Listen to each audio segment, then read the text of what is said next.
Estimative language is a cornerstone of any good cyber threat intelligence report. It allows analysts to make clear, precise, and transparent assessments about the likelihood of an event or outcome, so key stakeholders can make informed decisions. Without it, the line between judgment and fact becomes blurred. Let me show you how you can use it. Hey guys, welcome back to the channel. If you're new here, my name is Adam, and this channel is all about cyber threat intelligence.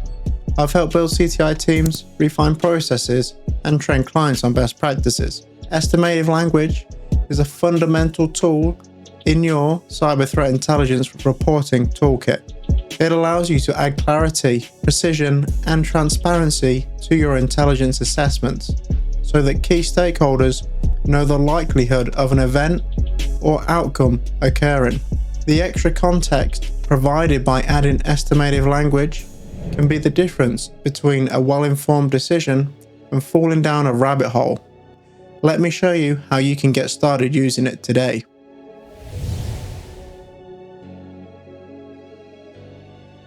Cyber threat intelligence is all about making assessments. An assessment is a structured evaluation of the available information that produces a judgment or conclusion about specific topics, events, or issues. You might say, based on the available intelligence, we conclude that this attack is linked to an ongoing phishing campaign targeting the financial sector by the threat actor Bob's Big Fish. Do you see the problem with a statement like this? If you're a team leader or executive reading this assessment, you might have questions like, how confident are my analysts that this is Bob's Big Fish? Are you certain this phishing campaign is just targeting the financial sector? And what is the likelihood that this is a new attack? Questions like this are why estimative language or estimative probability exists in the first place.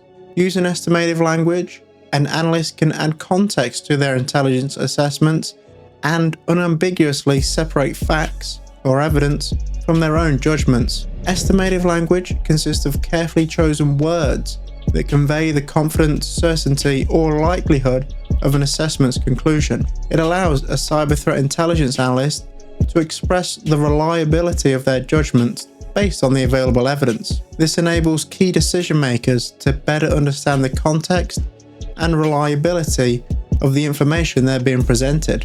So, estimative language can help you express your confidence more clearly. But what are some of the other reasons to use it? Before we jump into that, I want to know if you already use estimative language in your cyber threat intelligence assessments or when reporting to others. Do you qualify how certain you are about your conclusion? I'd love to hear how you are getting your certainty across to your intelligence consumer. Please leave your answer in the comments.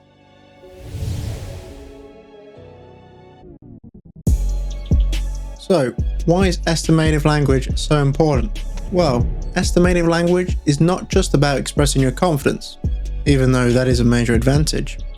It is also about being clearer, more precise, and more transparent in your CTI reports. First up, clarity. Analysts can use estimative language to communicate their level of certainty in their assessments. This minimizes potential misunderstandings when analysts need to interpret the available information and ensures intelligence consumers are given more context to make their decisions. Then we have precision.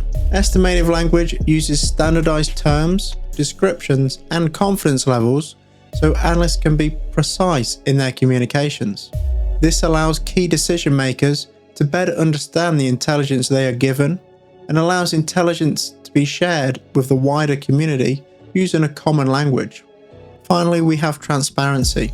Intelligence assessments should be transparent. They should be unambiguous, clearly report the facts, and show how analysts reach their conclusions. Estimative language helps analysts do this by adding nuance to the information they provide. You could say, I have a high confidence that this was threat actor X because they used TTPs A, B, and C. The traffic originated from country Y, and there are 10 correlations with campaign Z.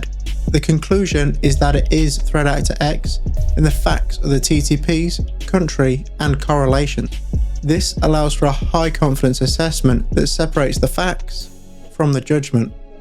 With these benefits in mind, let's explore how to start using estimative language in your intelligence assessments.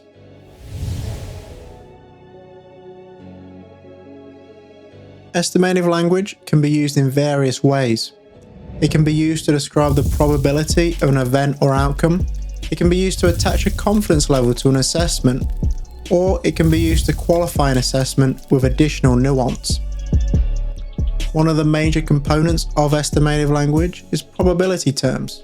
These convey the degree of certainty you have about a specific prediction, allowing your intelligence consumers to weigh your assessment more accurately in their decisions.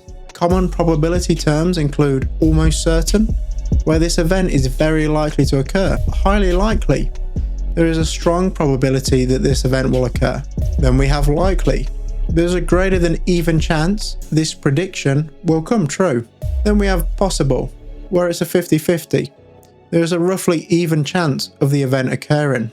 Now we move into unlikely. There is a less than even chance the event will occur. And then highly unlikely, where there's a low probability of the prediction coming true. And then finally we have almost impossible, where there's almost no chance of the event occurring. These are useful when you need to make a future prediction based on the current information available, be it evidence or trends. For instance, how likely is it you will see a new malware campaign exploiting vulnerability XYZ?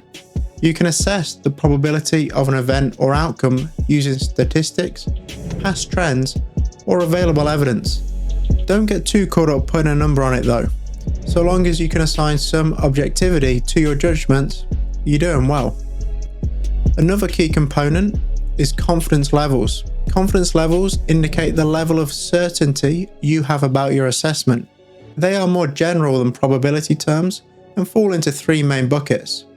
You have high confidence, when an assessment is backed by high quality information, supported by many intelligence sources, or multiple corroborating pieces of evidence.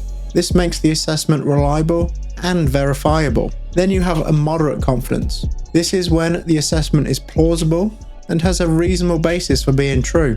However, the information may not be complete, or it can be over-reliant on certain pieces of evidence. Analysts will make a moderate confident assessment when they have supporting evidence for their hypothesis, but intelligence gaps prevent them from reaching a higher confidence threshold. Then finally, you have a low confidence, when an assessment is speculative or based on limited, fragmented, and uncorroborated information, despite it being the most likely hypothesis. The lack of evidence makes its reliability questionable at this time. An example of a high confidence assessment would be, we assess with high confidence that the adversary will target critical infrastructure in the next 6 months, based on the corroborated intelligence from multiple sources. If the sources were few or their reliability questionable, you could scale this down to a moderate confidence. Conversely, if there was only one source and they were unreliable, you could make a low confidence assessment. You should use confidence levels in your assessments when evaluating multiple intelligence sources, data points, or pieces of evidence, and judging the totality of the information you have been given. The final key component of estimative language are known as qualitative descriptors. These are terms you add once you have assigned a probability term or confidence level to qualify why you gave that degree of certainty. If you say you have a high confidence in your assessment, you will use a qualitative descriptor to clarify why. I assess with a high level of confidence that we will be attacked by APT42 because, and then you insert your qualitative descriptor. Common qualitative descriptors include indicators and facts. These are key pieces of observable evidence that point towards a specific outcome. Like, we assess the threat actor has ties to Russia because the IP address came from Russia. The more pieces of supporting evidence you can gather, the more confidence you can have in your assessment. Then we have corroboration of evidence. Corroboration happens when new pieces of evidence support an existing hypothesis that is already backed by evidence. The more evidence you can gather that points to a single hypothesis, the more confidence you can have in your assessment. Finally, we have statistical estimates. When you lack evidence to support a hypothesis, you can base your confidence on a statistical estimate of an outcome being true. If a well-known vulnerability is being exploited in the wild, and you know your systems are vulnerable, a threat actor will likely target your systems. You've put a statistical estimate on it. Adding a qualitative descriptor to your assessments helps the intelligence consumer understand how you've reached the confidence level you did, and how much weight your assessment should hold in their decisions. Without them, your assessment is just an opinion.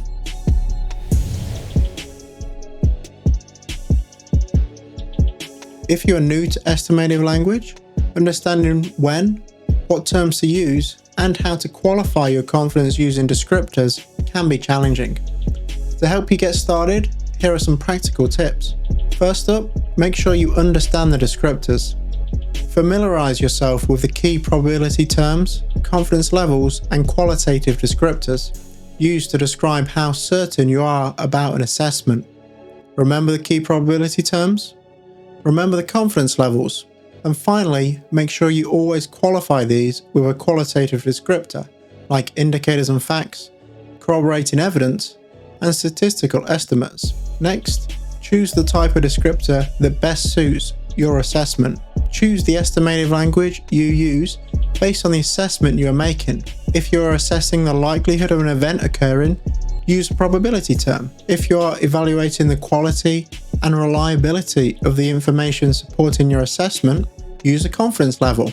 It's highly likely that the software vulnerability will be exploited within the next month. This is probability.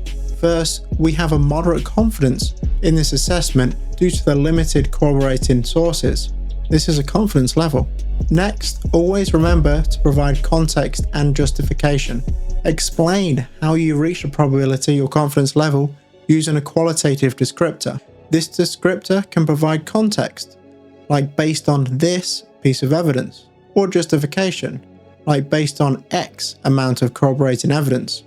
You can use facts, corroborating evidence, or statistical estimates to explain how you came to your conclusions.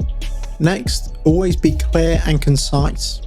Separate the facts and evidence in your assessments from your judgments and conclusions.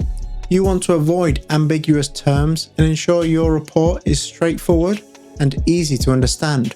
You can use this template to help you make your assessments and ensure it always includes estimative language. Next, remember to tailor the language you use to your audience. Not all intelligence consumers are the same.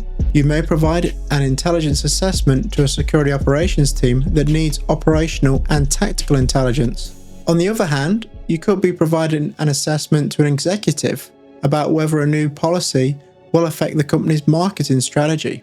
You must tailor the language you use in your assessment to the audience consuming it. This is fundamental to disseminating threat intelligence and ensuring key decision makers find it valuable. In fact, there are entire tools built to help you better structure your report. Just see this video about MITRE's CTI Blueprints project. Finally, remember to review, revise, and educate. Estimative language should be fluid and change as new information becomes available. If you can scale your moderate confidence assessment to a high confidence one because new evidence comes in, you should, and you should let others know about it. Your intelligence assessments should reflect the most recent intelligence. As new data is added to your report, the language used to describe the likelihood of an outcome should also be revised to reflect these changes. It is also important to train employees in using estimative language so that key decision makers know what estimative language is, what it means in your reports, and how they can weigh it. You could do this through shared documentation detailing the probability terms and confidence levels, or training programs focusing on report writing.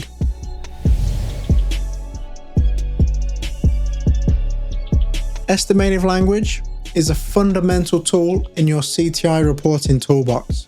It allows you to add clarity, precision, and transparency to your intelligence assessments so that key stakeholders know the likelihood of an event or outcome occurring. The extra context provided by adding estimative language can be the difference between a well-informed decision or falling down a rabbit hole. Enjoy using this new knowledge and improving your writing skills today. If you enjoyed this video, please give it a like to let me know you want to see more of this content. To learn more about CTI reporting, check out this video on the Midas CTI Blueprints project.